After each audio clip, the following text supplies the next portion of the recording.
సాహితీ వెన్నెల చాటు 38. ఏ దేశమేగినా ఎందుకు కాలిడినా పొగడరా నీ తల్లి భూమి భారతని. రాయప్రోలు. భరత జాతి బిడ్డలం, భావితరాల వాసులం, లేదు కులం లేదు మతం, అందరం ధర్మ పౌరులం. సనాతన స్వేచ్ఛావాయువుల భారతవాసులం, చేయి చేయి కలుపుదాం, కావేరీ గంగలను కలుపుదాం. సస్యశ్యామల దేశం, అన్నపూర్ణ బిడ్డలం, ఉన్నవాడికి లేనివాడికి భిక్ష పెట్టగల పరమేశ్వరులం. ఉప్పొంగే జలధారలం, పడగొట్టే రాళ్ళు రప్పలం, శత్రువుల గుండెల్లో నిద్రించే సింహాలం, చీల్చి చెండాడే సైనికులం. ఐక్యమత్యమే మన బలం, మనం హిందూ ప్రజానీకం.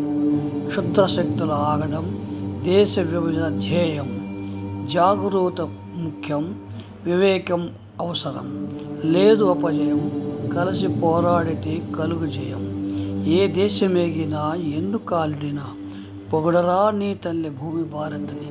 నిలుపరా నీ పతాకాన్ని, పాతరా జెండా ఊర్ధ్వ శిఖరాన్ని.